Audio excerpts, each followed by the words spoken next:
Bom, 11h20 não vai chegar mais ninguém. Beleza. E aí, gente, como tá a expectativa para essa prova tão maravilhosa? Só de ouvir P3 de Maxwell 2 já dá aquele terror existencial, né? Só para ter uma noção, quem aqui já começou a estudar para essa prova? Tá, beleza. Seguinte, antes de começar, fazer que nem eu fiz no Fuji da P2 e da P1 também. Eu tenho muita coisa para cobrir e eu quero resolver 3 questões com vocês. Então, vamos fazer o seguinte, tudo que for raciocínio da questão eu faço passo a passo. Tudo que for só conta, tipo, não tem lógica, é só fazer a conta, eu vou deixar indicado a resposta. Se alguém tiver dúvida, me fala que eu faço a conta passo a passo, só que eu tenho muita coisa para fazer e eu prefiro passar pela prova inteira em vez de passar 1h30 brincando de integral. Tá? Quem tiver alguma dúvida, se esse negócio estiver complicado, então me interrompe na hora, pode me chamar. Tá? Mas vamos começar então. Isso aqui vocês não vão ter que fazer, só para dar uma explicação para não ficar todo mundo muito perdido. O que é energia de deformação e energia complementar de deformação? É aquele gostinho de P3 que vocês tiveram com o trabalho de energia na P2. Tá? A energia de deformação, basicamente, é a energia que se acumula em um corpo deformável devido às forças solicitantes aplicadas nele. Ou seja, se você tem uma tensão sigma que causa uma deformação epsilon, como vocês viram em P2, o trabalho total seria sigma vezes epsilon, certo? Força vezes deslocamento. E eu decomponho isso numa energia, uma densidade de energia de deformação, aqui, e uma energia complementar, densidade de energia complementar. Por motivos que eu não vou entrar aqui, nós vamos lidar com essa aqui. No fundo vai ser a mesma coisa, porque para materiais elásticos lineares, sigma é proporcional a epsilon, só que é uma reta, né? Então, essas integrais vão ser iguais. Então, pouco importa. Mas o que é a energia complementar do corpo inteiro? É basicamente eu pegar essa densidade de energia complementar definida pelo sigma e pelo epsilon, pelas tensões internas, e integrar isso no volume. E é assim que eu chego nessas expressões lindas, maravilhosas, que vocês já conhecem. A da força normal você faz em 2 segundos, por exemplo. Epsilon é sigma sobre E. Sigma ao quadrado sobre 2E, vezes a área, sigma F sobre A. Então, já chega nisso aqui imediatamente direto. Não vou fazer as demonstrações, mas tudo isso aqui parte de uma integração ao longo do corpo inteiro de uma energia vinda das tensões e deformações. Tá bom? E como é uma viga, geralmente, eu integro na seção transversal e aí o que sobra eu integro ao longo da viga, que é uma integral de volume. Que dá essas coisas aqui. Esse gama que eu coloquei é a curva da viga, tá? Eu integro ao longo da viga, como vocês faziam na P2. E geralmente, na prova, ele geralmente pede para você desconsiderar a energia das forças cortantes e normais. Por quê? Porque ela é muito pequena se comparada com a energia devido à flexão e torção. Às vezes você vai ter que considerar. Para vigas muito curtas, a cortante é importante. E para cabos que só são sujeitos à tração, você tem que fazer isso aqui. Só que são casos bem particulares. No geral, ele dá no enunciado que você vai desprezar essas duas coisas e só calcular essas duas. Tá bom, mas por que elas estão fazendo isso? Na P2, você pegava uma viga isostática, que tinha um esforço único, você calculava a deformação que essa força causava pelo princípio do trabalho-energia. Que a energia total era meio vezes a força vezes esse esforço. O que nós queremos fazer agora é generalizar isso para qualquer número de forças agindo sobre a viga. Tá bom? E é aí que vem um dos teoremas mais importantes dessa parte, que é o teorema de Cauchy-Engesser.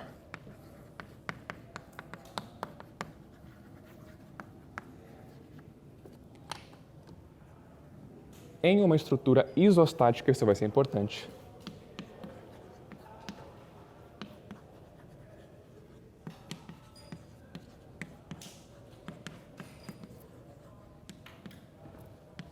Então, eu vou desenhar uma estrutura isostática bem simples. Uma viga articulada aqui e simplesmente apoiada aqui. Por que é isostática? Eu tenho 2 reações aqui, uma aqui, 3 equações de equilíbrio no plano. Está tudo certo. E nela, eu vou aplicar uma força P e supomos, um fletor M. Eu calculei a energia. Eu defino todos os esforços solicitantes que agem na viga inteira, como nós faziam desde Maxwell 1. Calcula a cortante, o fletor, a torção em todos os pontos. Integra isso ao longo da viga, nós vamos fazer exemplos disso. Você chegou na energia. Só que agora eu não posso aplicar aquele princípio, né? Porque eu tenho mais de uma força. Então, a deformação delta em milímetros mesmo, é uma medida física, não é que nem o epsilon, que era um adimensional. O delta devido à força P é a derivada del P. Onde U é a soma de tudo isso que você contabilizou ao longo da viga inteira. Ou, se for um ângulo, o ângulo causado pelo momento M, ou seja, o ângulo de giro disso aqui, vai ser del M. Sempre que eu falar U, subentende esse U asterisco, tá? Energia complementar. Mas a anotação certa é essa. Mas eu vou falar U porque é mais prático. Tá bom? Por que eu fiz a estrutura isostática? Porque nós vamos ter, nesse curso, estruturas hiperestáticas. Se a estrutura fosse assim bonitinha, era só calcular a energia, contabilizar isso e acabou a questão. Se os deuses do 5 bola fossem generosos, a estrutura seria isostática, mas ela nem sempre vai ser. Antes de eu explicar o que acontece com uma hiperestática, algumas coisas importantes. O que acontece se em vez de P e M, eu tivesse um P aqui e um outro P aqui, duas forças de mesma magnitude? O que vai acontecer? Eu não posso mais contabilizar del U, del P, né? Porque aí eu não estou contabilizando o desvio nesse ponto. Porque não tem um ponto único. Eu deveria frisar que o teorema de Cauchy-Engesser dá a deformação causada por um esforço no ponto de aplicação desse esforço. Ou seja, antes de eu colocar esse P aqui, o que seria o delta P? Delta P é o quanto essa partezinha da viga iria andar. E o que seria o θm? É o ângulo que esse cantinho ia girar. É no ponto de aplicação. Se eu aplico isso aqui, por Cauchy-Engesser, eu não tenho como determinar qual foi a deformação aqui, por exemplo. Não tem nenhuma força aplicada para fazer isso. E aí que vem a questão. Se eu tenho outro P aqui, como é que faz?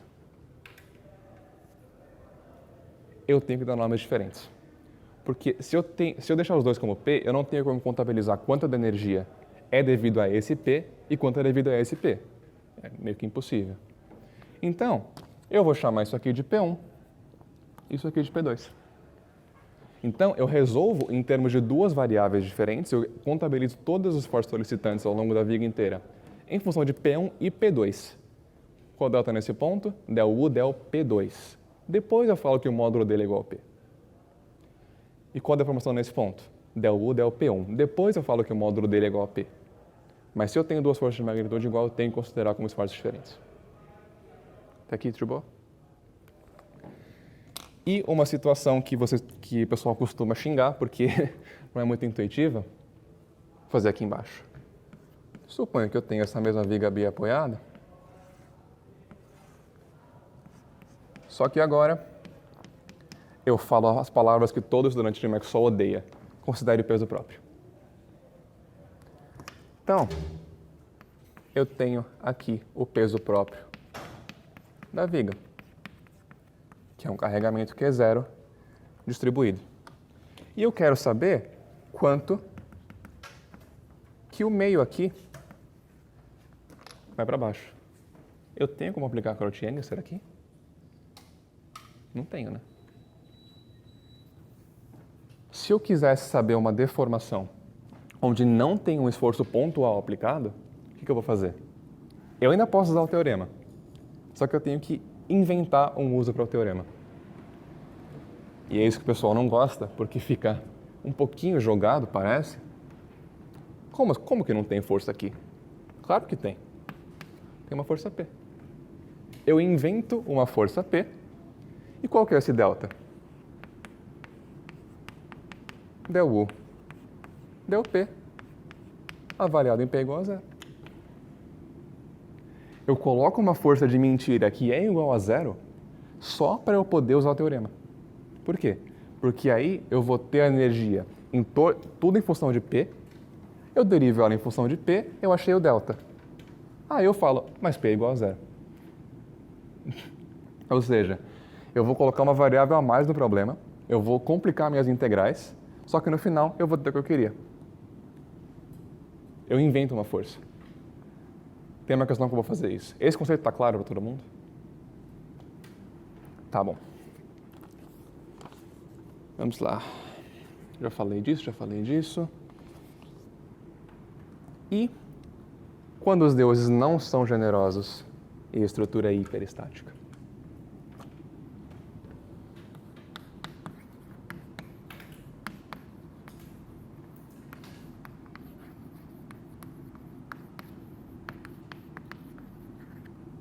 Vamos supor que em vez disso eu tenho uma barra que está engastada aqui e simplesmente apoiada aqui. Quantas reações eu vou ter? Reações vinculares. Por exemplo, se eu jogar um P aqui. 4. Quantas equações eu vou ter? 3. Ferrou, né? Primeiro que eu não posso usar Cauchy-Engelser, porque esse teorema assume uma estrutura isostática. Bom, mas eu quero saber o delta, mas eu quero saber esse delta aqui. Então, o meu grau de hiperestaticidade G é número de incógnitas menos número de equações. Nesse caso, G é igual a 1. Isso não é o G de gravidade, gente. Isso é o G de grau de hiperestaticidade. Eu tenho 4 variáveis para 3 equações. Eu tenho que tirar mais uma equação de algum lugar. O que eu faço é, eu adoto algumas dessas forças como incógnitas hiperestáticas. Ou seja, eu teria uma força vertical aqui, não é? Se eu tratar essa força vertical como um esforço ativo, eu vou ter 3 reações, 3 equações de equilíbrio, tudo bem. Percebem? Então, eu vou tirar isso aqui e adotar a vertical como uma incógnita hiperestática. Então, eu vou resolver a questão inteira, eu vou achar o momento fletor, geralmente é só ele que importa, fletor ao longo dessa viga inteira, em função de P e de V. Porque aí eu tenho uma estrutura isostática, em função de P e V, e eu posso achar a deformação ΔP por isso aqui. Certo? Só que eu vou ter termos em função de V, então eu tenho que saber quem que é V. Como que eu determino reações em uma estrutura isostática e hiperestática? Tem dois jeitos de pensar nisso. O primeiro é o princípio da energia complementar mínima. Energia complementar mínima. Isso é uma constante ao longo de qualquer teoria física. Qualquer sistema físico tende ao estado de menor energia possível. Ou seja, os valores que essas reações hiperestáticas vão assumir vão minimizar a energia acumulada no corpo. Senão, seria um estado instável. Certo? Se elas são o mínimo da energia,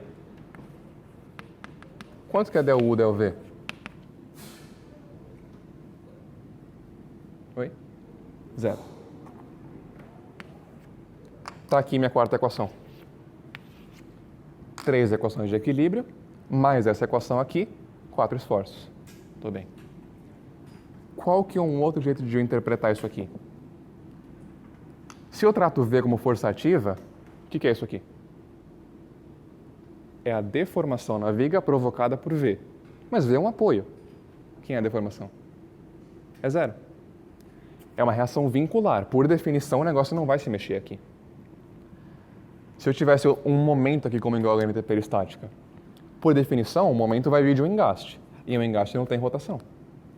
Então, esse momento, se eu tratar ele como força ativa, tem uma deformação nula. Ou você pode pensar em termos de energia, que é um dos mais princípios da física, né? E chegar na mesma conclusão. É assim que nós resolvemos sistemas hiperestáticos. Até aí, tudo bem? Tem um caso particular que é chato. O que acontece se essa força vincular fosse a reação de uma mola? Aí, bom, se uma mola está fazendo força para cima, é porque ela foi comprimida para baixo. Então, em termos de força ativa, quem seria del U, del força da mola, que é a deformação da mola? Menos F sobre K. Concorda? Porque é isso que vai ter para baixo. Só que isso aqui é chato. Eu gosto de lidar com reações vinculares assim. Eu não quero ter um caso particular para reação vincular. E eu quero que o princípio da energia complementar mínima continue a valer. Então, o que eu faço? Em vez de contabilizar ele assim, a minha energia de deformação vai ser toda a energia da viga mais a energia da mola. Por quê? Por um truque maravilhoso da matemática, se eu somar a energia da mola aqui, que é meio kx², mas em vez eu quero lidar com a força, então é F² sobre 2K, concorda? Igual a zero. Percebe que essas coisas são equivalentes? E se eu derivar isso e passar para cá, dá a deformação da mola. Por que eu faço isso? Eu contabilizo a mola dentro da energia, eu conto ela junto com tudo. E aí eu consigo continuar usando isso aqui, para qualquer reação vincular. Você pode fazer assim? Pode, não está errado. Mas nas provas ele costuma fazer isso aqui. Ano passado, por exemplo, contabilizou assim. Tá bom? Problemas técnicos? Beleza. Acabou a teoria dessa parte. Sério, é só isso. Qual que é a dificuldade da P3? São duas. A primeira é tempo, porque resolver isso é demorado, vocês já viram. A segunda é conceito. Tem muita coisa que você pode empacar conceitualmente. Por exemplo, esse negócio de estrutura isostática, de o teorema tratar cada carga como uma variável específica. Nós vamos treinar tudo isso em uma questão que vocês vão me agradecer muito por resolver, que é a Q1 2017, que é aquela prova que não tem resolução. Agora tem.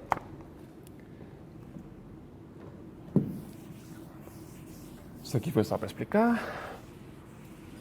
Eu quero deixar isso aqui por enquanto. Tá bom. Q1 2017. Eu não vou fazer a Q2 aqui depois, se alguém quiser me perguntar, vocês vêm no final da aula que eu faço lá rapidinho para vocês. A Q2 era bem mais fácil. A Q1 aqui é o demônio dessa prova, e como eu não tenho gabarito, você tem uma viga aqui biengastada, que tem essa componente horizontal aqui. Aqui é L, L, aqui também. Esse é o formato da minha viga, ela está no plano horizontal. Ela é um T. As pontas do T estão engastadas e eu tenho isso aqui. Tá bom? E, portanto não. Vou pegar várias cores para facilitar a minha vida. Oi. Tá bom. Tá bom. Vou desenhar a viga maior aqui, então.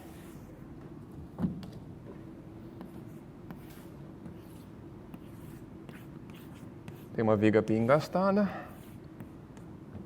Aqui é L, L e L, tá bom? E nessa viga eu jogo uma torção e uma força P. Ele me dá um dado específico que o GJ, a resistência à torção da viga, é 4/5 da rigidez flexional dela. Ele dá isso só para a conta ficar mais bonitinha, para você não ficar carregando o GJ e EI para o lado para cá. E ele quer saber o delta P e o θ T. Vamos lá. São dois engastes. Eu vou ter forças nessa direção? Não, né? eu vou ter forças nessa direção?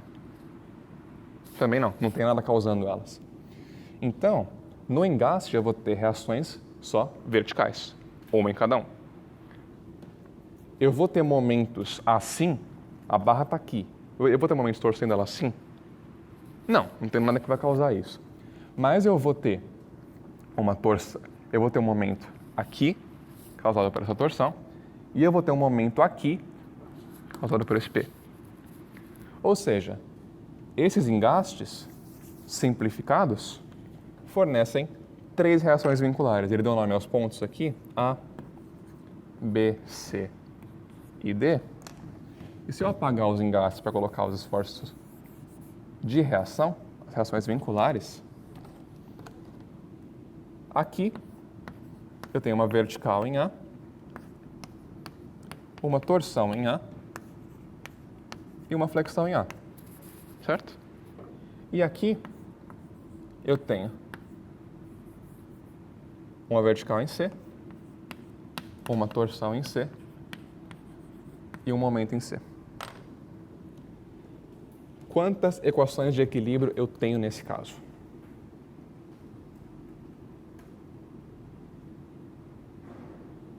Três equações de equilíbrio. Quantas incógnitas eu tenho? 6. Gente, grau de peristaticidade na prova geralmente é 1 ou 2, tá?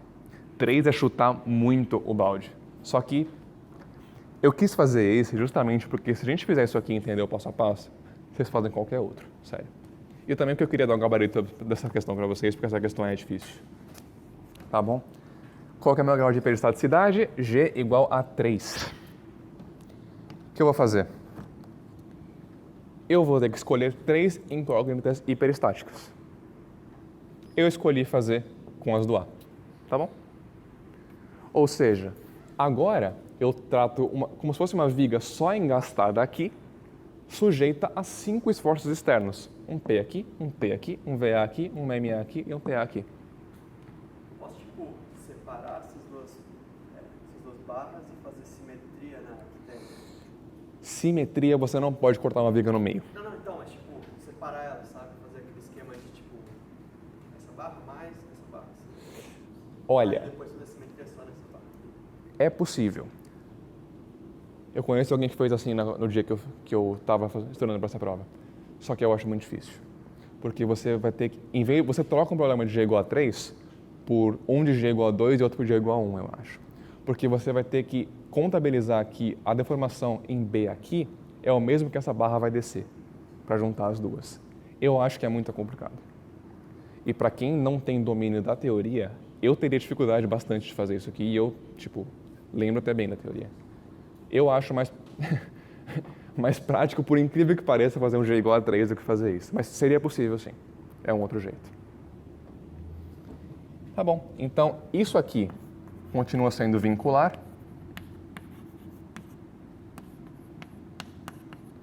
E é uma barra engastada aqui, 3 esforços vinculares, sujeita a 5 esforços externos. Eu vou tratar como isso.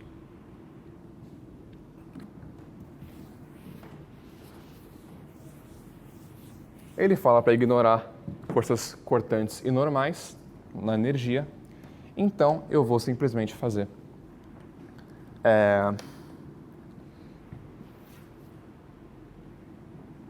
a flexão e a torção. Eu vou definir 3 segmentos. Os esforços daqui, eu vou contar eles a partir daqui, coordenada S1, poderia ser X1 também, eu vou usar S só para não confundir com direção X, por exemplo, com eixo X. Aqui eu vou contar a partir desse ponto. E aqui eu vou contar a partir desse ponto. Isso é meio arbitrário, tá? O que eu vou fazer é tratar as 3 do mesmo jeito. Eu vou calcular essas 3 em função das outras e tratar como se fosse essa, por exemplo. Tipo, nesse pedaço eu vou olhar até aqui como se fosse uma viga normal sujeita a esses 3 esforços e calcular M e T ao longo dela. Você poderia contar essa a partir daqui, transmite essas 5 forças para cá e vai contando o que ficou, tá? É possível também, é meio arbitrário. Eu só tenho que saber a flexão e a torção ao longo de tudo isso. A parte boa é que eu não tenho que ficar olhando o sinal. Eu vou levar ao quadrado mesmo. A convenção que eu adotar está certa. Vamos lá, a parte mais demorada aqui. Se você resolver as equações de equilíbrio, o que eu confio que todo mundo sabe fazer, você vai chegar aqui, VC igual a P menos VA, MC igual a menos PL menos T mais 2 VAL menos MA. E a torção em C é PL menos TA. Isso é só a estática da questão, tá? Equilibra forças verticais, equilibra momentos nas duas direções, você vai achar isso aqui. Vamos lá, esforços solicitantes.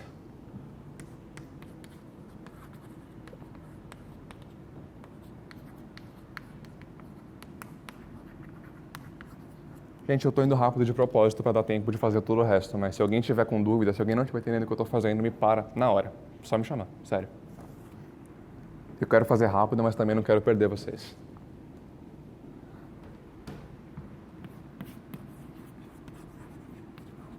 Trecho 1. Quem é a flexão nesse trecho? Isso é fácil. Ao longo daqui. PS1.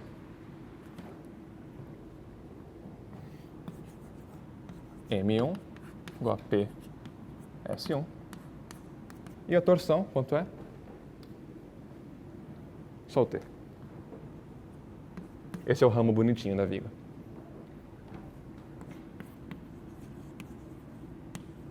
Trecho 2, que é o que parte daqui. Qual que é a flexão? Eu vou ter que contar o MA e o VA, né? O MA está fazendo isso, girando para cá, certo? Se eu arbitrei ele para cá, a setinha para lá. Então, se eu olhar daqui, setinha na minha cara, o momento é anti-horário. Lembram? O MA está fazendo isso e o VA vai estar fazendo isso ao longo da viga. Então, é o efeito de um menos o efeito do outro. Qual que é o sinal que eu quiser, porque eu vou levar ao quadrado. Eu escolhi fazer VAS2 menos MA. E a torção em 2 vai ser quem? Só o TA. Tá claro?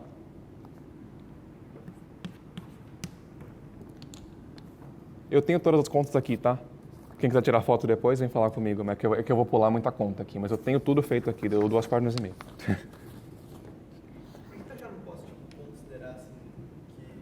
Torque não, é torque. Sim. As duas pontas são PL dividido por 2. Vão ser mesmo. Só que a questão é que você vai tratar TA como esforço ativo. Se eu jogasse PL sobre 2 aqui, eu vou ter que derivar del U, del PL sobre 2. Entendeu? Eu tenho que ter o nome do esforço para conseguir calcular as deformações. Porque eu vou obter o TA por del U, del TA igual a 0. É mais fácil fazer isso com TA do que com meio de PL. Tá bom? Mas sim, de fato vão ser iguais. Eu vou chegar nesse resultado. Trecho 3. É totalmente análogo ao trecho 2, né? Eu tenho uma cortante, um momento e uma torção. Só que nesse caso, o MC vai estar fazendo isso e ao longo da viga, o VC também. Então eles têm a mesma direção. Então fica VC, S3 mais MC. Se eu jogar isso aqui, vai ficar a parte mais linda, maravilhosa dessa questão. O M3 é isso, mais menos PL, menos T, mais 2, VAL, menos MA. Essa é a parte feia. O resto é bonitinho. E a torção em 3 é o TC, que eu calculei aqui como PL menos T.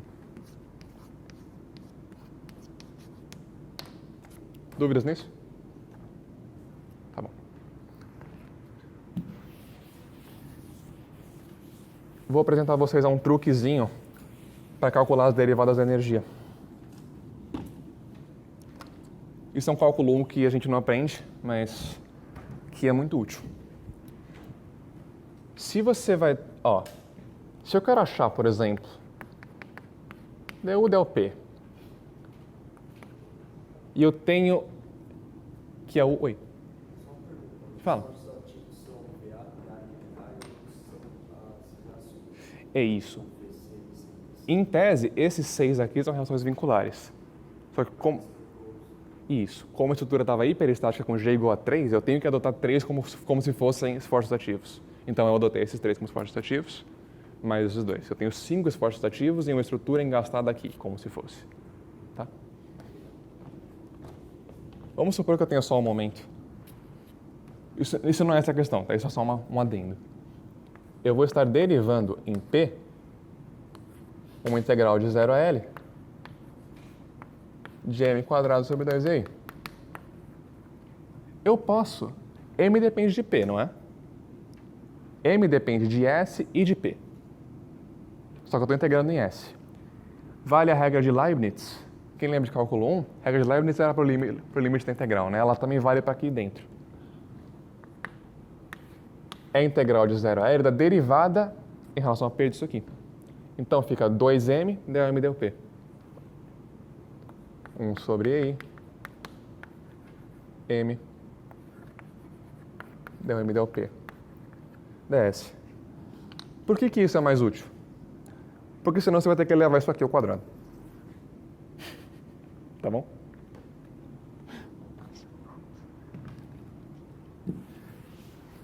Quando eu estava preparando esse Fuji, eu tentei fazer isso ao quadrado até eu me lembrar que eu poderia fazer aquilo. Ficou muito feio. Tá bom. O que é energia total, então?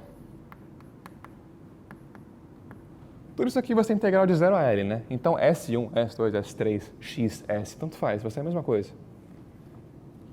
Quem vai ser a energia? 1 sobre 2EI. A integral de 0 a L de M1 ao quadrado, mais M2 ao quadrado, mais M3 ao quadrado. ds, certo? Mais 1 sobre 2 GJ, como vocês lembram que pelo dado ali vai ficar mais 5/4 de EI, né?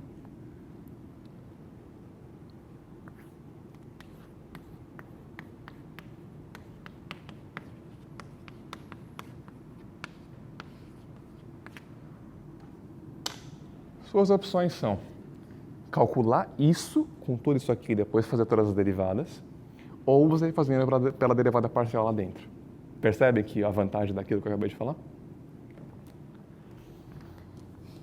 Bom, eu tenho 3 equações de equilíbrio e eu tenho 3 equações por energia complementar mínima. Ou seja, del U, del qualquer um desses 3 vai ser 0.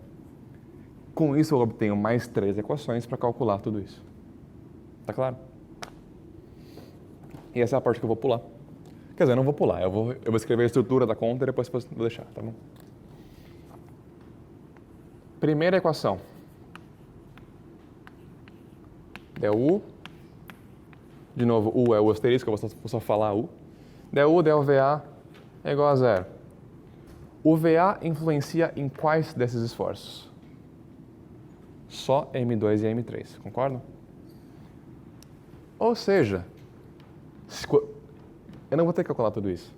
Quando eu derivar, eu só vou ter que contar o efeito de VA no M2 e no M3, concordam? Então, se eu tenho isso, o que isso significa? Que 1 sobre EI não é 2EI porque eu derivei, lembra? É 2M que vai cancelar com esse 2. Da integral de 0 a L do que? M2 M2 del VA mais del M3 del VA. M3 del M3 del VA ds igual a 0. eu não vou fazer essa conta, mas como que a gente faria essa conta? Quem é del M2 del VA? S. Então, esse termo aqui seria VAS² menos MAS. É esse termo todo aqui. Tá bom? E quem é del M3 del VA? Esse que é o feio. É 2L menos S. Então, eu pego 2L menos S, multiplico por esse negócio inteiro, faço as distributivas, faço a integral. Integrar polinômio, vocês sabem, né? Integral de S² é 1/3 de S ao cubo. Tá. Entenderam a estrutura? A conta é horrenda, eu tenho ela aqui para quem quiser tirar foto depois. Mas, depois dessa festança toda, deixa eu virar minha página. Depois dessa festa, o que eu vou chegar?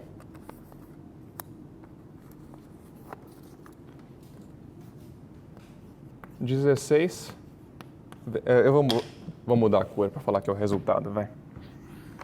Eu vou chegar em 16 VAL menos 12MA é igual a 5PL mais 9T. Isso é uma equação. É o resultado de eu fazer isso aqui igual a zero. Segunda equação. Del U, del MA é igual a zero. O MA participa de quais? De novo, só M2 e M3. Ou seja, 1 sobre EI, integral de 0 a L, de M2, del M2, del MA, mais M3, del M3, del MA, ds igual a zero. Não vou fazer, mas quem é del M2, del MA? Menos 1. Então, aquele primeiro termo vai ser MA menos VAS. Né? Quem é del M3, del MA? Também é menos 1. Qual vai ser aquele outro termo, então? Inverte o sinal de todo mundo aqui. Aí vai ficar menos P em S, porque esse VA e esse VA vão cancelar, né? Menos P em S, mais um monte de constante. Vai ficar menos meio PL ao quadrado, mais um monte de constante vezes L. Vocês entendem a estratégia.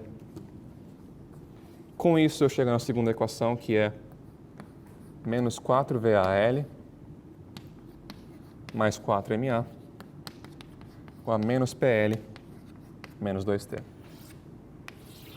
Eu vou chamar isso de 1, isso de 2. Tá legal?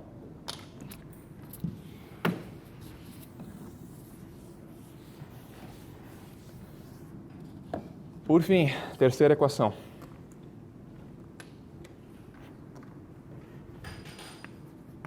Essa é a mais fácil. Del U, del TA, igual a zero. O TA influencia em quem? T2 e T3.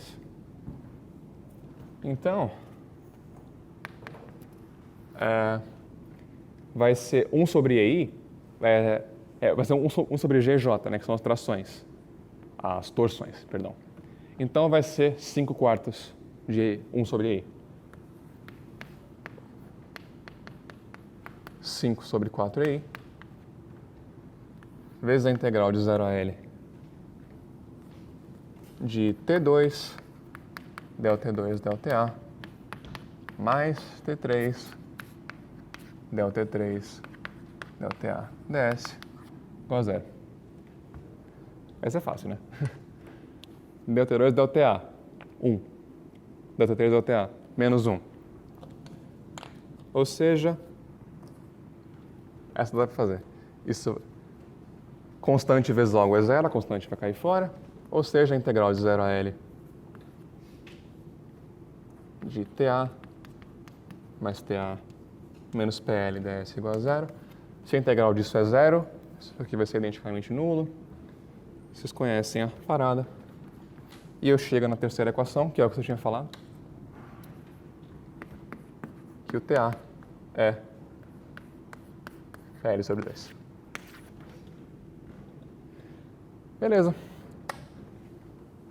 3 equações do princípio, 3 de equilíbrio, 6 esforços vinculares. Resolvi. De 1 e 2, resolvo esse sistema aqui, não acabou ainda, né?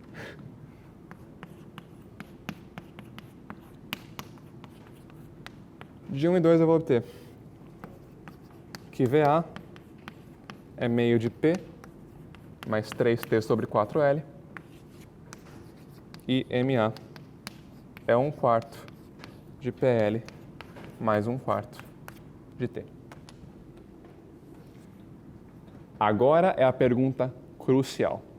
Eu posso substituir esses 3 valores em tudo para calcular ΔP e ΔT? Pensem bem. Se eu substituir tudo aqui, calcular a energia de novo e derivar, eu vou obter o que eu quero? Sim ou não?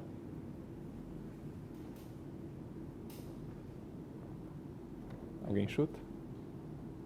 Não vai dar certo. Por quê? Virar P. Isso. O teorema de Cauchy-Engesser só funciona para uma estrutura isostática. Isso que a gente faz de fingir que são forças ativas, para a gente é fingimento. Para o teorema é verdade. O teorema considera a estrutura isostática, que é essa viga com 5 esforços engastada aqui. Não importa se o módulo de TA, MA e VA dependem de P e T. Não importa. O del U, del P para achar a deformação, o P nessa derivada é esse esforço P agindo nesse ponto. O P na fórmula de TA, VA e MA é um número. São 2 conceitos muito diferentes. E é isso que o pessoal costuma errar. Se você chega em tudo isso, substitui aqui de volta e faz a conta, você vai chegar no resultado errado. Tá bom? Já fizemos isso, eu não queria apagar isso. O que eu posso apagar? Posso apagar aqui, que nós não vamos usar isso mais? Oi. Qual parte? Tá bom. O que eu estou falando é para você não substituir... Agora que você tem TA, VA e MA, eu não posso jogar esses valores na energia antes de fazer a conta. Porque para o teorema, TA, MA, VA, P e T são os 5 esforços independentes que agem sobre essa estrutura isostática. Para a gente é fingimento, para o teorema é verdade. Porque o teorema funciona como uma estrutura isostática. E ele trata as forças como independentes. Ou seja, se eu calcular isso em função de P e fazer a energia vai ter termos em função de P que não são devidos a essa força aqui. Entendeu? Então, quando eu derivar, eu vou chegar a mais coisa do que necessário. Essa aqui é a pegada. Tá bom? Essas equações nós não vamos usar mais, eu vou apagar elas aqui para chegar no final.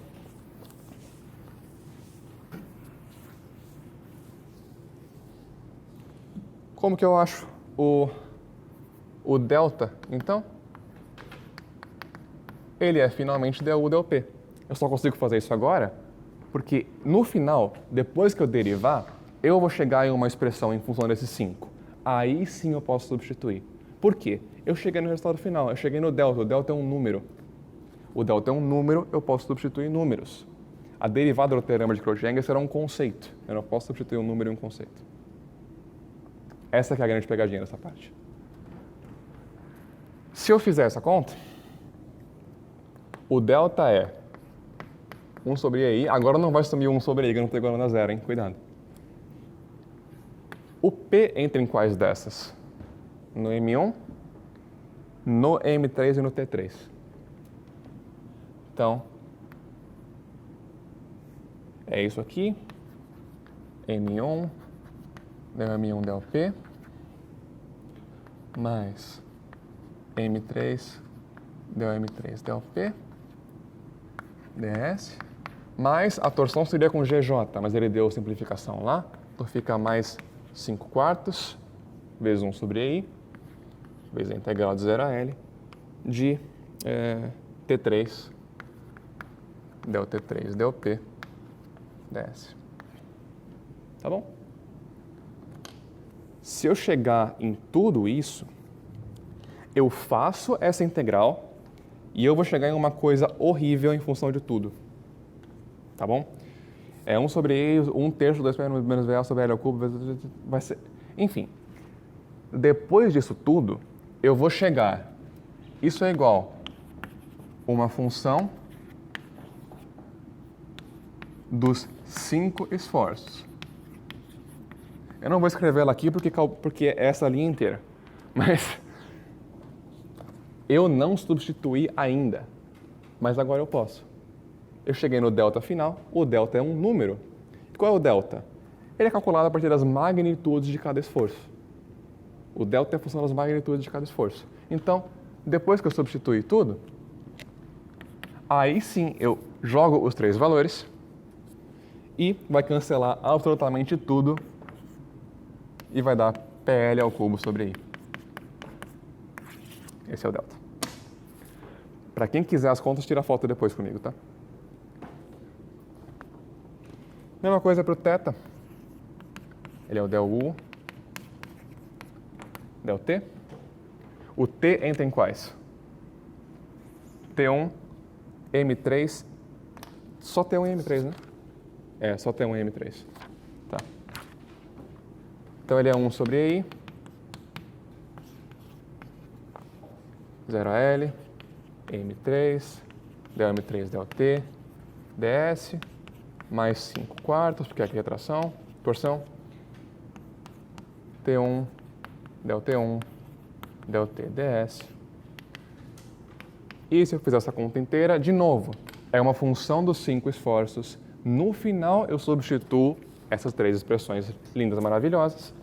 E eu vou chegar no θ aqui, quanto é, né? 11 TL sobre 8 EI. Vocês queriam um gabarito? Tá aí. Ficou claro essa questão? Você percebe que conceitualmente o negócio não é tão difícil assim?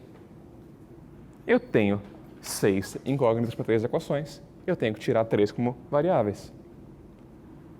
Como que eu obtenho essas 3? Deriva a energia em relação a elas igual a 0. Como que eu obtenho o que eu queria, então? Deriva a energia em relação a isso. Pelo teorema de Cauchy-Engels, vai dar esse delta e esse θ. Percebe que conceitualmente o negócio não é difícil? Qual que é a parte difícil? A parte operacional. É você fazer isso em menos de 2 horas e ter uma segunda questão para fazer ainda. E você ter a sacada de que o teorema trata cada esforço como independente. Então eu só posso substituir os valores das minhas incógnitas hiperestáticas no finalzinho da questão, não antes. Esses são os pontos cruciais. Eu tenho 1 hora ainda, tá maravilhoso, que é justamente o que eu queria fazer. Oi. Tem uma questão em uma outra prova que era isso aí, só que com H, sabe? Tá.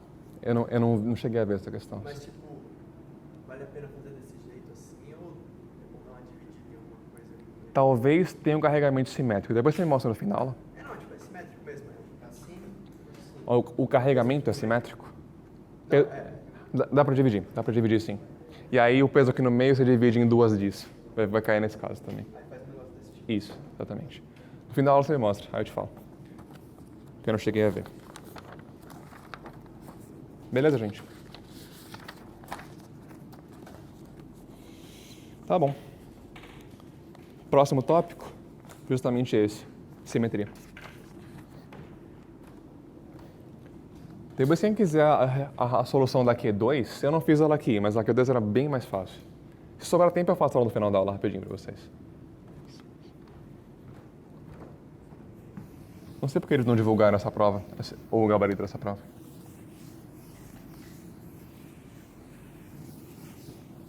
Depois vocês tiram foto do que eu fiz, ou revejam o vídeo, ou tentem fazer as contas para vocês por conta própria. Porque, no fundo, estudar para P3 é você dominar os conceitos e conseguir fazer essas contas aqui em um tempo razoável, entendeu? Por isso que o pessoal bomba nessa prova. Para você entender o que você tinha que fazer aqui, tinha um monte de jogadinha conceitual, não tinha? O cara que decora a fórmula, tá bom, a energia do fletor é integral de m² sobre 2i. Você vai fazer o que com isso?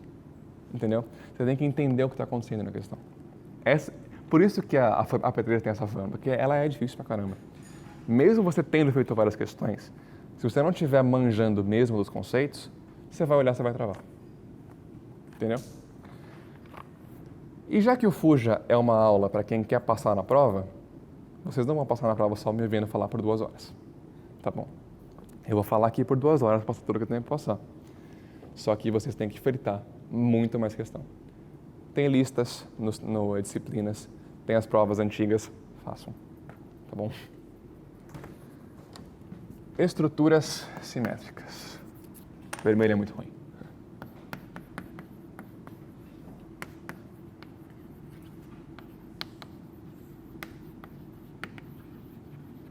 Eu vou pegar o exemplo de um pórtico, que é o exemplo clássico de estrutura simétrica,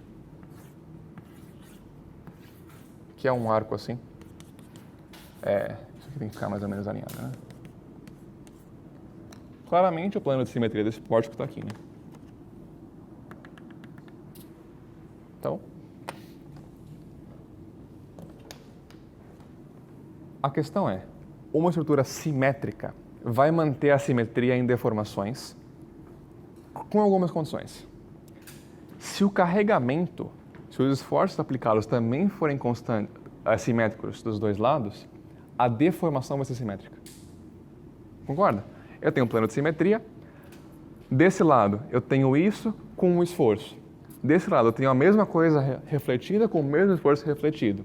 A deformação vai ser simétrica também. Ou seja, sob carregamento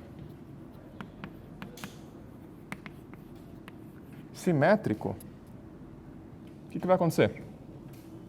Ela vai deformar, por exemplo, algo assim, por exemplo. Claro que é exagerado, mas se eu jogar um peso aqui, a deformada vai ser meio assim, né? Ela vai ser simétrica. E se for um carregamento antissimétrico?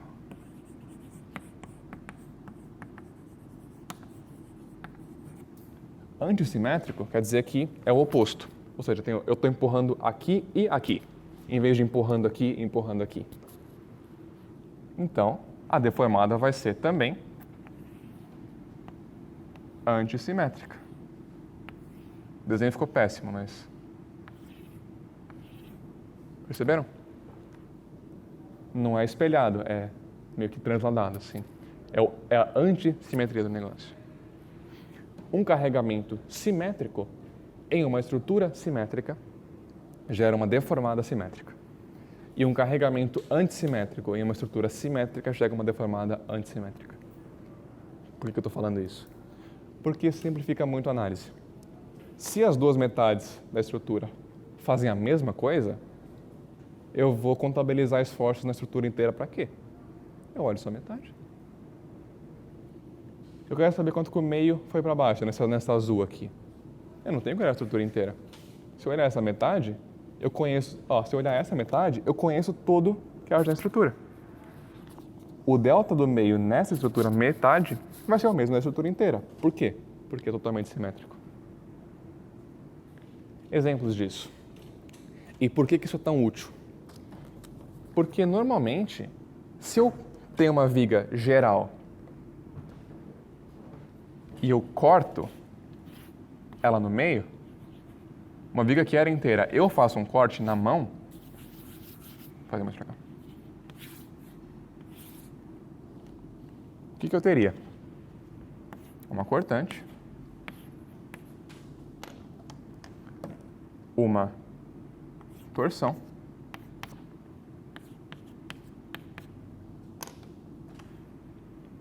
um momento e uma normal, certo? Em geral, uma viga vai ter esses 4 esforços. Então, se eu cortar um pedaço de uma viga, esse esforço aqui vai ser quaisquer valores esses esforços restantes tenham nesse ponto da viga, concorda? Se eu quebrar a viga em 2, eu vou ter que contabilizar 4 coisas aqui, 4 coisas aqui. Não me ajuda muito, né? Mas ajuda se for simétrico. Por quê? Suponha que eu cortei no plano de simetria e o carregamento é simétrico. Ou seja, a deformação vai ser simétrica. O que esses momentos estão fazendo? Não, desculpa, o momento é ao contrário. Né? O que esses momentos estão fazendo? Isso ou isso? Isso é simétrico? É. Anormal, tá isso ou isso? É simétrico? É. Agora a cortante, tá fazendo isso. Pode ter esse efeito em uma deformada simétrica? Não. E a torção? Tá um para cá, um para cá. Se a deformada é simétrica, vai ter torção? Não. Mesma coisa, se a deformada é antissimétrica, vai ter momento? Fletor? Não. Vai ter normal? Que são efeitos simétricos? Também não. Ou seja, sobrecarregamento simétrico, V e T são nulos. Sobrecarregamento antissimétrico, N e M são nulos. No plano de simetria.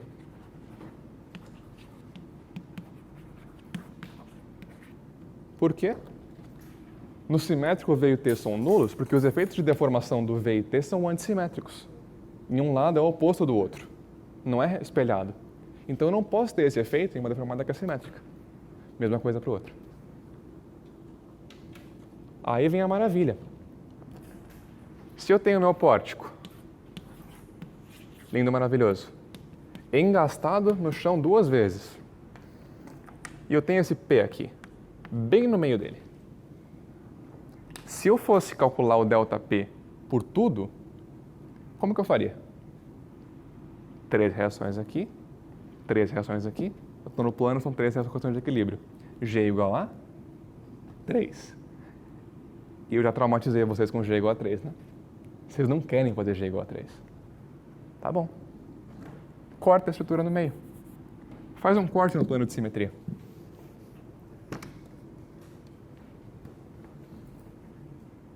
Cortei aqui no plano de simetria.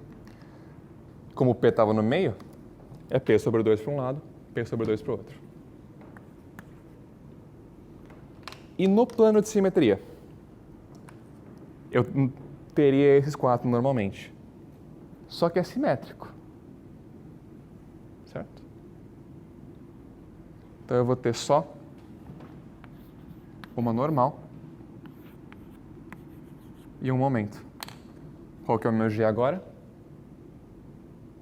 2, não 3. Se fosse antissimétrico, vou fazer um antissimétrico.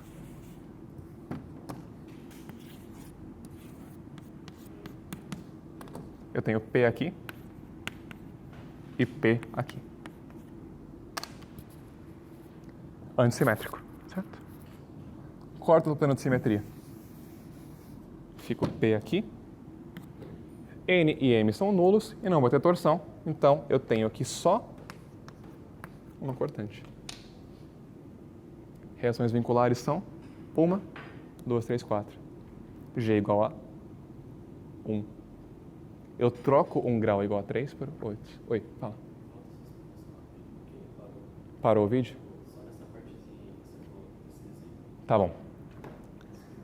Se eu tinha um P aqui e um P aqui, antissimétrico, os dois puxando para cá, se eu cortar no plano de simetria, a derivada teria que ser antissimétrica. Ou seja, eu não posso ter N e nem M. Eu não vou ter torção, porque esse negócio é plano, né? Não tem nada fazendo isso. Ou seja, eu tenho só uma cortante. Eu troquei um grau de hiperestaticidade igual a 3 por um grau igual a 1. Olha a vantagem de simetria. Tá bom? Agora eu quero fazer alguns exemplos com vocês, para vocês realmente verem o que é carregamento simétrico e antissimétrico.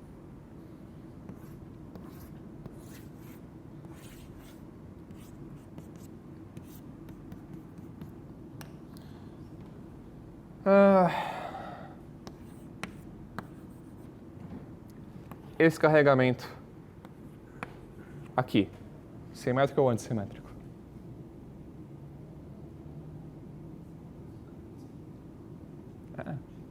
Antissimétrico.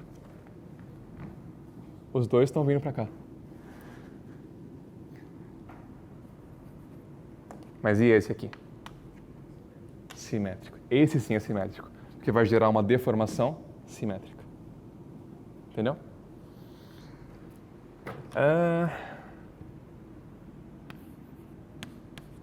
P aqui.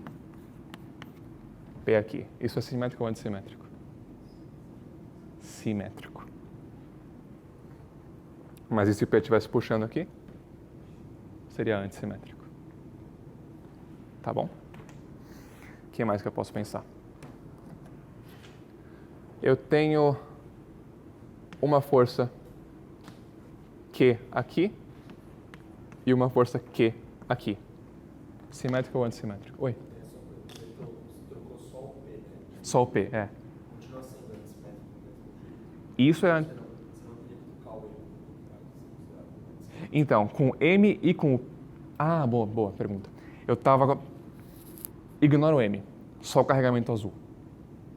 De fato, se fosse isso, um simétrico mais um antissimétrico, teria que decompor os dois. Tá bom?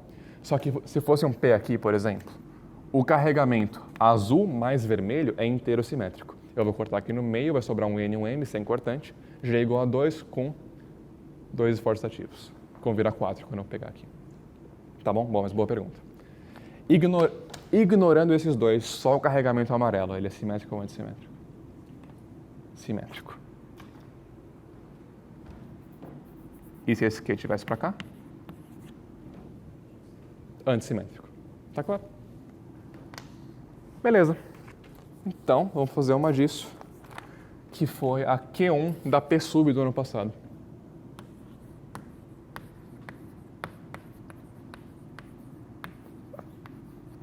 Porque essa sub é aberta, todo mundo faz, eu sei.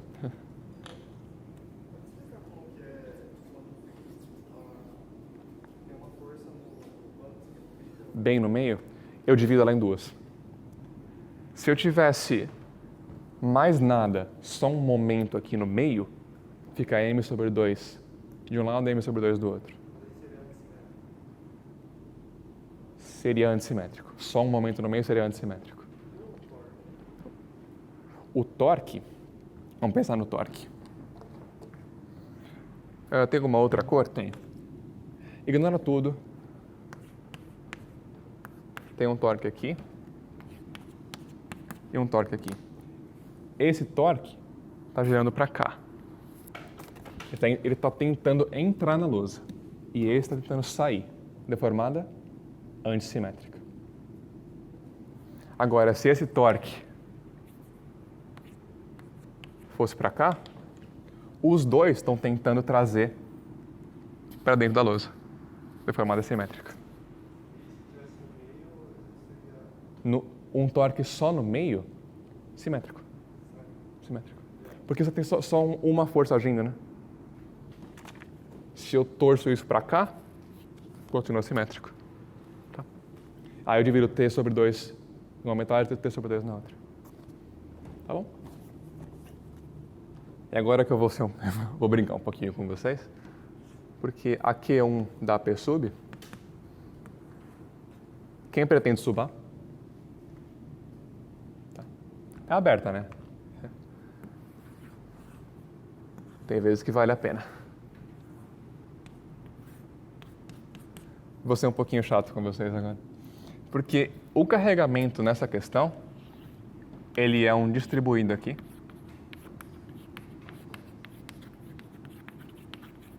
De módulo 2, que é 0. Eu tenho uma estrutura simétrica, ele dá o nome aos pontos aqui. A, B, C, D e E, que é tudo L, L, L, L, L, tá bom? Esse carregamento é o quê?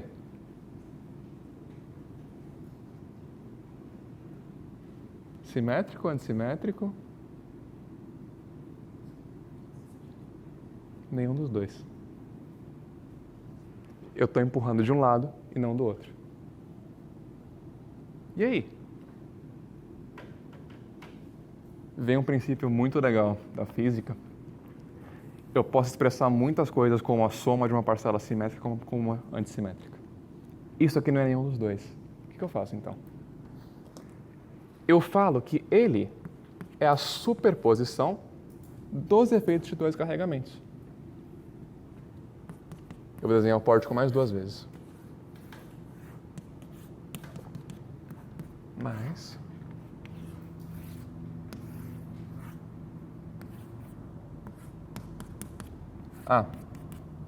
Primeiramente, o que a questão pede? A questão quer saber o quanto o C vai girar com isso, tá bom? Questão. Quanto é o giro de C? Ou seja, eu tenho esse pórtico, eu empurro o lado dele uniformemente aqui. Quanto que o C vai girar com isso? Essa é a questão. E aí? Como que eu expresso isso como a soma de um carregamento simétrico com um antissimétrico? O que eu tenho que fazer? Sugestões? Simétrico mais um antissimétrico. Isso. Um simétrico mais um antissimétrico tem que dar isso.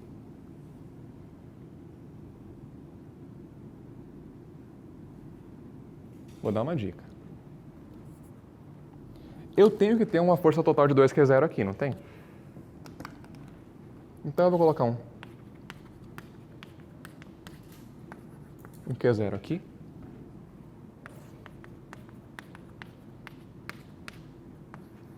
E um Q0 aqui. Agora tá fácil. Quem que é o simétrico e quem que é o antissimétrico? No simétrico, eu completo com Q0 para cá. No antissimétrico, com Q0 para lá.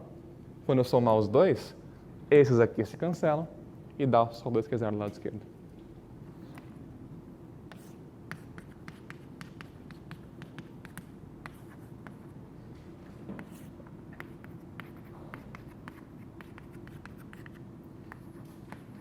Ops, não, esse é para lá, né? Isso ficou péssimo. Deixa eu indicar direito.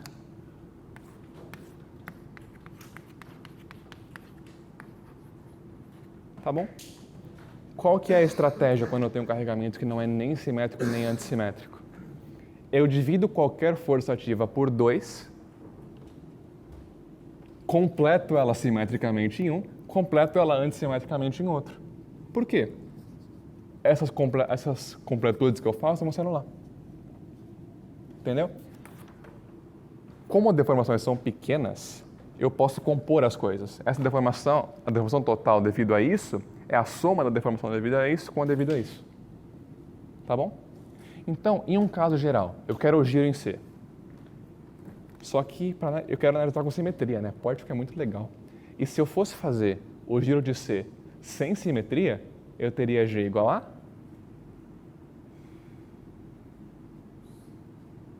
6 esforços, 3 equações, G igual a 3. Que nem o que acabamos de fazer, né? Vocês não querem fazer isso. Até porque essa pessoa tinha mais 2 questões. Ou seja, você tem que ser rápido. Dá para resolver essa questão bem rapidinho se você fizer isso.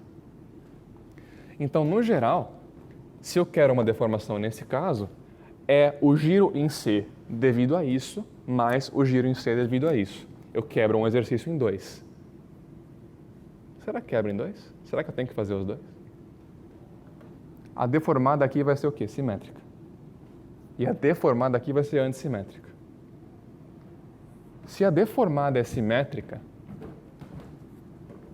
tem como ter giro em C? Não tem. Se a deformada é simétrica, se isso tem que ser espelhado, não pode ter um giro em C aqui, senão eu vou ter uma reta aqui. Ou seja, só o carregamento antissimétrico vai gerar um giro em C. Tá bom? Isso não gera nenhum θC, porque a deformada é simétrica. Isso é justificativo suficiente para a prova, tá? Escreve que esse carregamento não gera giro em C, porque é um carregamento simétrico, portanto gera uma deformada simétrica. Isso já justifica. Então, o θc, devido a essa coisa aqui, é o mesmo θc que aconteceria se eu fizesse isso. Agora eu vou resolver isso aqui. Por simetria,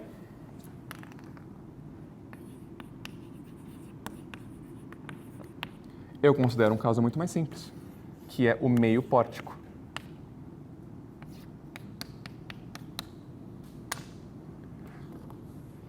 Antissimétrico. O que vai ter no plano de simetria?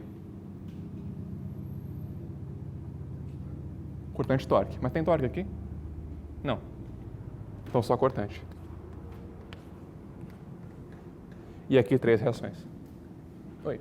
Você fala esse giro em C, giro em aumento. Não, porque é o ângulo que o C vai formar em relação à horizontal. Só o ângulo. Porque se eu empurrar isso aqui, a barra vai deformar, né? Então esse negócio vai um pouquinho para a direita, só que esse negócio continua fixo, então o C dá uma giradinha. É giro nessa direção. No plano. Eu vou indicar aqui. É esse θc que eu quero. E não pode ter esse giro em uma deformada simétrica. Por isso que eu ignoro isso aqui se eu faço outro. Então eu tenho só uma cortante e aqui eu teria, né, 3 reações de equilíbrio. Uma vertical em A, uma horizontal em A e um fletor em A. Tá bom? Qual que é o meu G? 1. Olha que maravilha. Porque se eu corto, o meio da barra seria um vínculo, certo? Esse meio da barra que eu cortei estava ligado a um outro meio da barra. Então isso é uma reação vincular. 4 reações vinculares, 3 equações no plano. Eu fui de um G igual a 3, bizarríssimo, para um G igual a 1, facinho. Simetria é maravilhoso. Só que tem um detalhe, né? Ele quer o giro em C. Como que eu vou calcular o giro em C com isso aqui? Não tem momento. Como que eu vou usar Cauchy-Engesser? Inventa uma força. Essa que é a sacada dessa questão. Esse M que eu vou colocar aqui é uma força fictícia.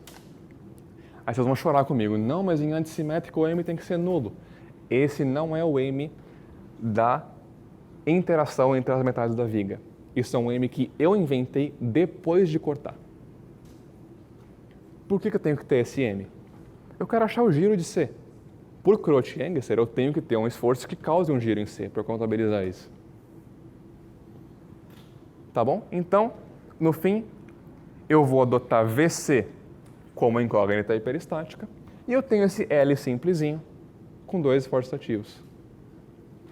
Que se resolve rapidinho, né? Em vez de ter que fazer um G igual a 3, que nem fez o outro. Melhor ainda, ele pede para desprezar energia devido a cortantes normais. E não tem torque. O que eu tenho que saber para resolver essa questão? Momento fletor ao longo desse pedaço. Fletor ao longo desse pedaço. Acabou. Simetria é bom por isso. Eu parti de um G igual a 3, que eu teria que contabilizar esforços aqui, aqui e aqui, com 3 variáveis livres, e ainda um M fictício que eu teria que colocar. Não, tá muito mais simples. Então, dessa vez, para mudar um pouquinho as coisas, eu vou medir o segmento 1 com essa coordenada S1 e a parte 2 com isso aqui, tá bom? Eu vou apagar aquela outra parte e voltar de lá.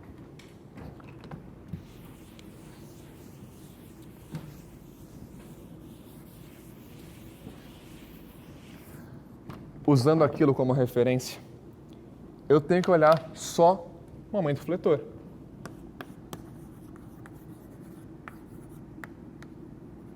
Trecho 1. Quem que é o momento fletor? Aqui. O M quer fazer isso, e aqui no meio o VC vai querer fazer o contrário. Então vai ser VC S1 menos M.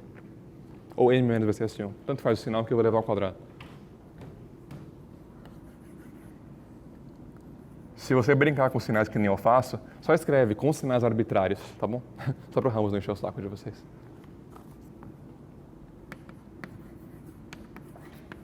Ah, mas o M é igual a zero. Eu sei que o M é igual a zero, gente. Só que eu tenho que derivar a energia em relação a ele para achar o giro.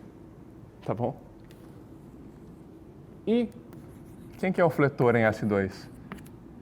No segmento 2. Vocês podem fazer o que eu fiz na outra, tá? Calcula essas três aqui em função dessas duas e vai partindo daqui de baixo. Só que nesse caso não precisa, eu acho até mais prático partir daqui. Qual vai ser a flexão aqui, ignorando isso? Olhando só essa perninha e esse começo de L. Ah, e tem o carregamento distribuído, né? Tá eu esquecendo aqui. Desculpa, gente. Se eu corto aqui, eu vou olhar só essa metade com esse Q0 indo para cá. A cortante devido à simetria. E o M fictício. Perdão. Vai ser o efeito do V, VCL, o efeito do M e o momento fletor devido ao carregamento distribuído, vocês lembram, né? Que é meio Q0 S². Se eu fizer tudo isso, eu vou chegar aqui o momento fletor em 2, é M menos VCL menos meio Q0 S². Claro, né? Se eu olhar até aqui, o M quer girar para cá, o VCL quer girar para cá e o meio Q0 S² também quer girar para cá. Então é esse efeito menos esse 2. Ou esse 2 menos esse, tanto faz. Dúvidas até aqui? E aí é fácil, né? Eu tenho que achar o VC primeiro. Eu tenho 3 equações de equilíbrio para achar as 3 lá de baixo e mais uma para o V. Eu tenho del U, del cortante em C igual a 0, ou seja, o VC entra nas duas, 1 sobre I, integral de 0 a L, de M1, del M1, del VC, mais M2, del M2, del VC, ds, igual a 0. Del M1, del VC é menos S, del M2, del VC é menos L. Então eu vou multiplicar isso aqui por menos S, isso aqui por menos L, somar os dois, fazer a conta, tá bom? Com isso eu chego aqui. O VC, ele é...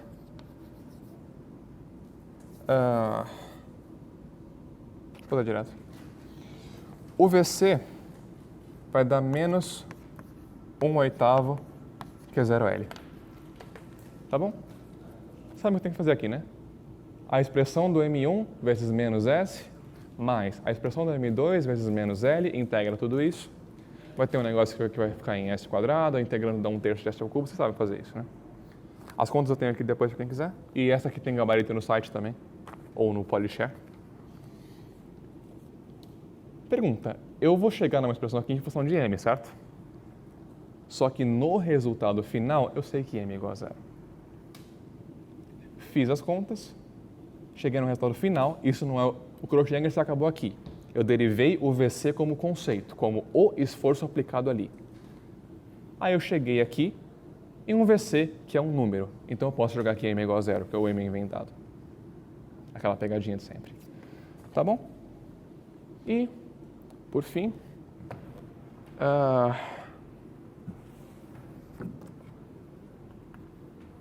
Vou fazer aqui. Eu chego no que eu quero, porque o θc é del U, é o M, né? O M também age nos dois, a derivada dele nos dois é 1, então na prática eu vou estar somando essas expressões aqui, né? Mas só para desencargo de consciência, vai ser 1 sobre I, vezes a integral de 0 a L, de M1, del M1, del M, mais M2, del M2, del M ds,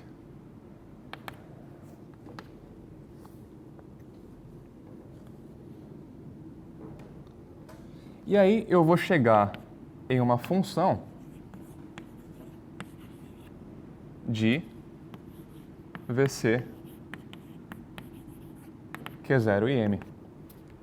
Eu derivei como M no sentido de que M é o esforço que vai gerar o giro de C. Então eu não podia substituir nada. Agora que eu cheguei numa resposta, eu vou substituir o meu VC igual a isso e meu M igual a 0. E eu vou chegar finalmente que o meu θc é Q0 L ao cubo sobre 48 EI. Dúvidas? Detalhe, eu arbitrei o M nesse sentido. Se eu arbitrasse M no sentido horário, o que ia acontecer? Eu ia chegar que o θ era menos isso. O que isso significa? Eu adotei o M certo, porque o θ é anti-horário. Então, o M causou um θ na direção dele mesmo, por isso está positivo.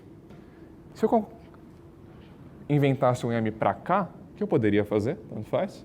O que eu daria aqui? Inventando um M no sentido horário, eu chegaria em menos isso. O que quer dizer que o θ é oposto ao M anti-horário. Tá bom? Mas é só você arbitrar o sentido direitinho, deixar claro que você arbitrou ele assim, tá certa a questão.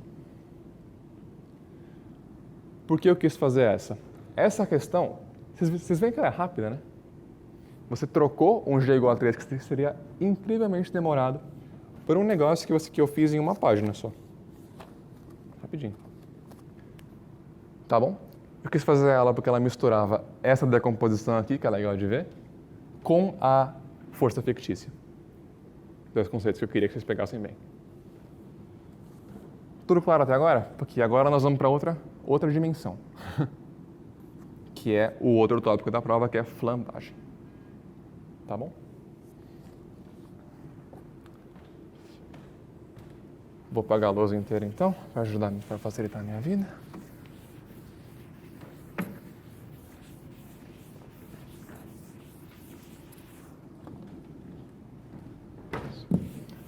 Apagador bom é outra história, né? Primeiramente, deixa eu ver quanto que eu vou ter que voar com esse tópico. Puta, eu tenho muito pouco tempo, tá bom. Equação da linha elástica. Vamos lá.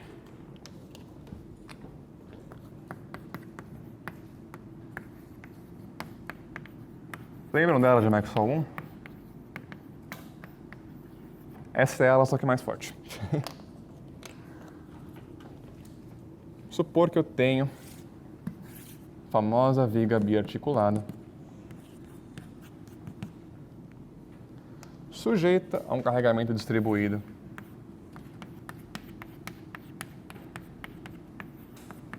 que é de x qualquer. É melhor falar que isso é x, né? Só que com a mudança, em Maxwell 1 era só isso. Em Maxwell 2, eu vou estar comprimindo esse negócio. Tá bom? Eu não vou demonstrar. É o famoso mostra-se que das aulas. Os deslocamentos verticais, V de x, são dados por uma EDO de quarta ordem.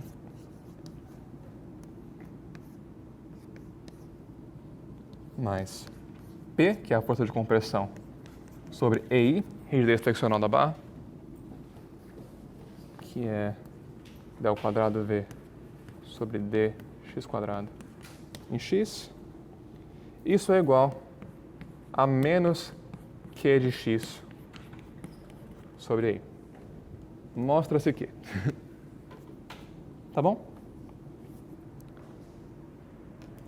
Cuidado. O Q de x eu adotei ele como ele tem um módulo Q de x, mas está para baixo. Eu adotei o V positivo para cima. Se você mudar a convenção, falar que o V é positivo para baixo, você vai mudar uns sinaizinhos aqui. Mas... Tá bom? E cálculo 4. Eu tenho um polinômio característico. Lambda quarta mais P sobre I lambda ao quadrado igual a 0.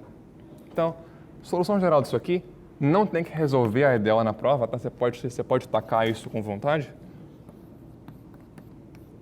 vai ser A1, uma constante, mais A2 em x, mais A3 seno de kx, mais A4 cosseno de kx, mais uma solução particular do que quer que for o q de x. O que é k? K ao quadrado igual a P sobre I. Tá bom? V é o deslocamento vertical. É a deformação ao longo da viga inteira. Aqui V é positivo para cima. Tá? E valem as seguintes relações. O ângulo de giro da barra em cada x é V' de x. Por quê? A tangente dele é dv dx. Então o ângulo é pequeno, então é dv dx. Tá bom? O momento fletor, assim como no negócio de sempre, ele é EI, vê duas linhas. E vem a grande pegadinha de flambagem. Se eu tenho essa força normal em uma configuração já deformada, a força cortante, vocês teriam a intuição de que ela é derivada do momento fletor, né? Seria EI, V três linhas. E é mais PV'. Ups. Quem é V' é o ângulo. Quem que é ele? É quase o seno dele. Ele tá vendo esse P seno de θ que vai gerar de momento aqui. Tá bom? Nesse caso, para a flambagem, a cortante não é a derivada do fletor. Muito cuidado com isso. Valem essas relações. Tá bom? E o que é a flambagem? Flambagem é quando essa força normal aí é tão forte que a posição horizontal da viga não é mais de equilíbrio. Porque nesse caso, se você dá um cutucão na viga, ela oscila um pouquinho, mas ela volta para a horizontal, né? Se a força normal for grande o suficiente, ela vai ser tão forte que qualquer cutucãozinho para cima que eu gerar, ela vai gerar um torque. E ela vai fazer a barra se estabilizar não na horizontal, mas assim. Tentem com uma régua depois. Pega uma régua, aperta dos dois lados. Ela vai se estabilizar em uma curva, não numa horizontal. Tenta fazer isso. Eu ia fazer, mas não vai dar tempo. Então, pega uma viga simples. Vamos esquecer o que é de x por enquanto? Para não ter solução particular. Qual é a equação da linha elástica? Eu tenho 4 constantes. Eu preciso de 4 condições de contorno. Tudo bem? 4. Oi, qual que é a dúvida?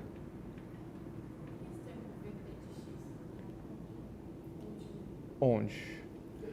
PV' de x?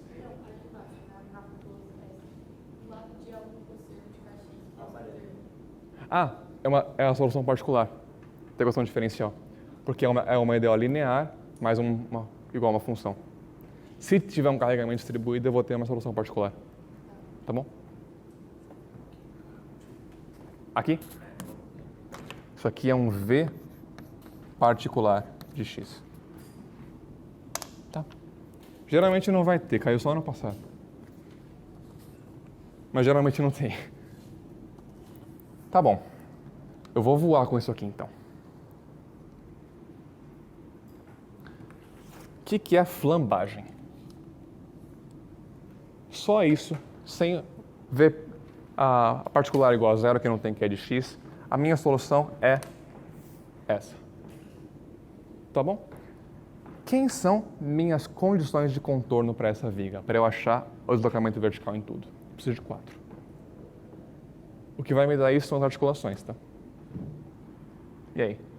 Suponha que isso é x e a barra tem comprimento L. Quais são as minhas condições de contorno?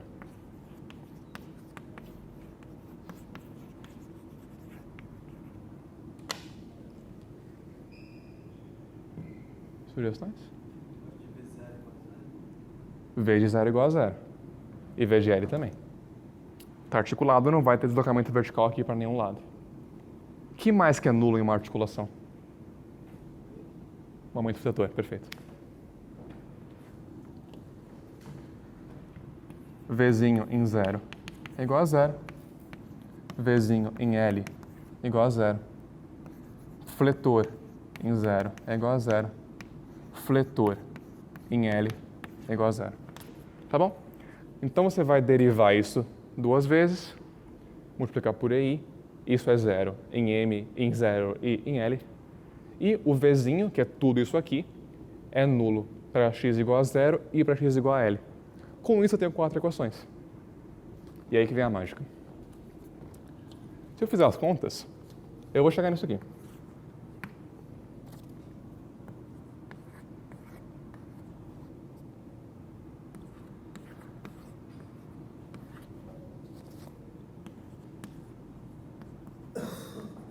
Seno de KL, cosseno de KL. Vou fazer mais rápido essa parte, tá, gente? Nós estamos um pouquinho sem tempo. Aqui 0, 0. Seno de KL, cosseno de KL.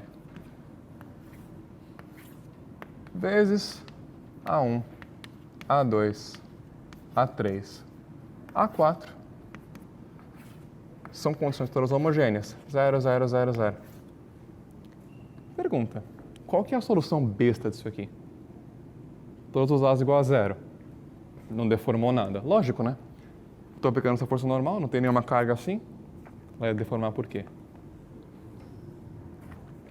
O que eu tenho que ter para ter um modo de flambagem, para ter um negócio diferente do horizontal? Para ter um modo indeterminado em que ela vai se fletir devido à força P aplicada?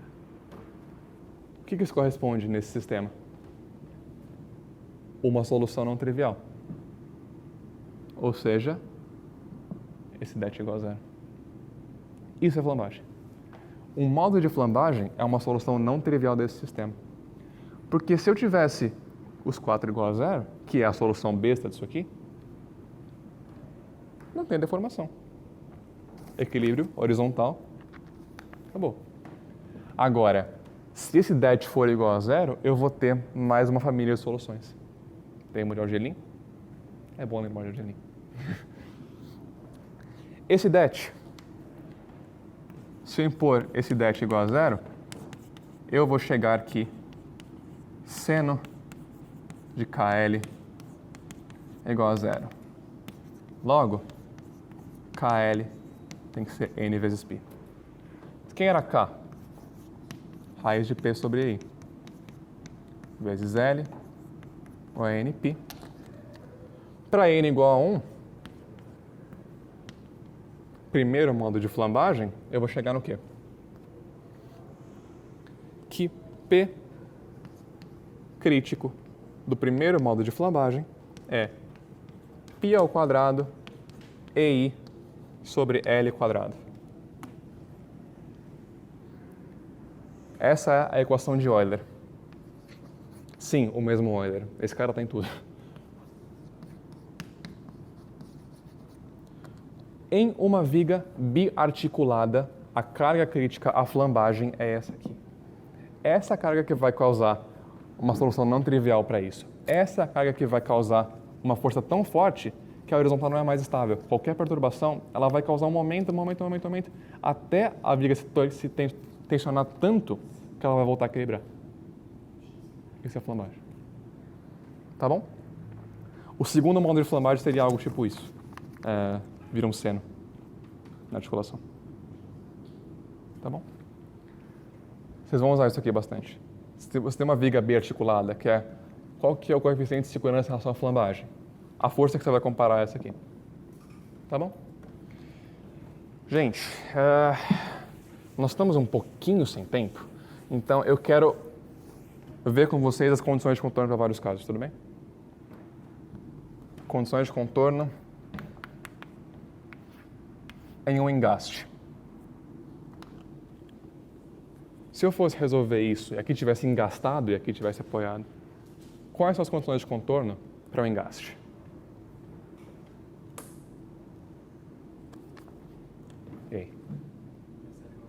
V0 igual a 0.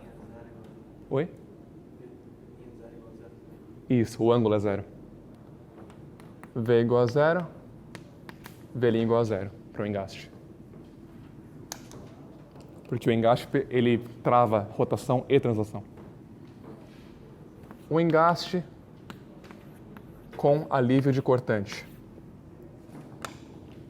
Quais são as condições de contorno? E aí? Eu falei alívio de cortante. Cortante igual a 0. O que mais que é igual a 0? O ângulo, perfeito. Θ, que é V', é 0. Perceberam? O que é problemas de flambagem? Para determinar carga crítica. Parte dessa equação, joga as condições de contorno, depende, pode estar uma engastada, pode estar uma bugada, vai ter o que tiver, tá legal? E eu queria fazer uma questão, como nós temos 5 minutos, eu vou só chegar nas condições de contorno dela, que é a parte mais importante, tá bom? Que é uma questão um pouquinho traiçoeira. E deixa eu reescrever umas relações. Θ é V', fletor igual a E, IV duas linhas, cortante é EI, V três linhas, mais P, V'. Essa questão que eu vou resolver aqui com vocês, eu iria resolver, né? Mas eu vou dar as partes mais importantes dela. Ela é a Q2 2016, tá bom?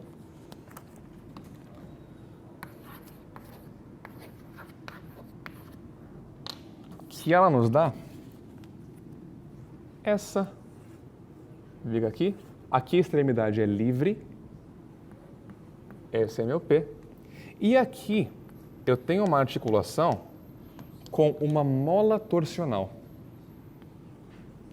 de constante beta, ou seja, o momento é igual a beta vezes o ângulo que ela deforma. Tá bom? Esse é o negócio. Eu meço X a partir daqui e ela tem comprimento total igual a L. Tá bom, eu tenho meu Vx genérico, A1 mais A2 de x, mais A3 vezes o seno de Kx, mais A4 vezes o cosseno de Kx, e eu quero minhas condições de contorno. Vamos lá. Derradeira. Eu ia resolver ela inteira, mas a parte mais importante é essa, depois é só fazer a conta. Quais são as condições de contorno em uma extremidade livre?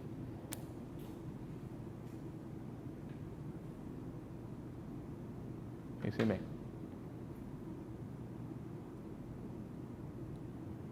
Ela pode se mexer, ela pode girar, mas o que tem numa extremidade livre não carregada? Fletor igual a 0 e cortante também igual a 0. Na extremidade livre, momento fletor em L igual a 0. Força cortante em L é igual a 0. Ou seja, EI duas linhas de L é 0. EI três linhas de L mais PV' de L é 0. Eu vou derivar isso 3 vezes, substituir tudo. Vai cancelar bonitinho aqui, porque P sobre I é igual a K ao quadrado, né? Aí vai ter K ao quadrado por causa do seno, tudo. Fica bonitinho. Essa tem gabarito. Só que a parte mais difícil dela é você reconhecer isso aqui. Que você só entende se você ver a demonstração. Não tem jeito de você entender isso meio que intuitivamente. E quais são as condições de contorno na mola? Essa é um pouquinho diferente. A mola está articulada. Primeiramente, deslocamento nulo. Certo? Oi?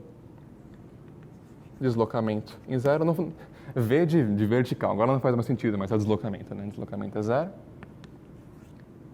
E qual é a segunda condição de contorno com essa mola torsional? Aqui.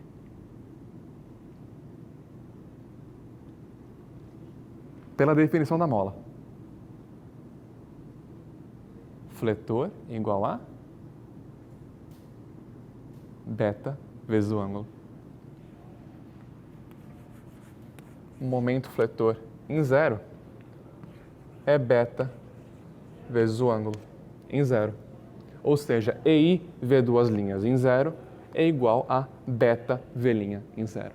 Essa é a condição de contorno chata do problema. Tá bom?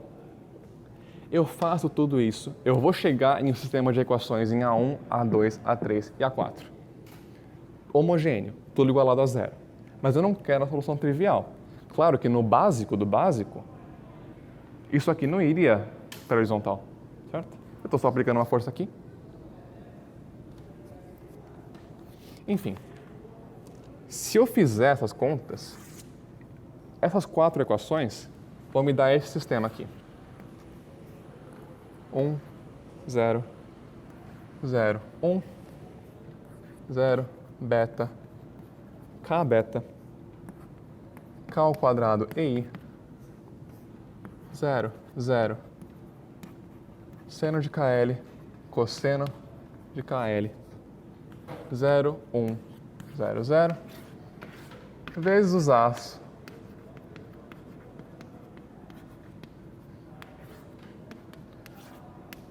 é tudo homogêneo.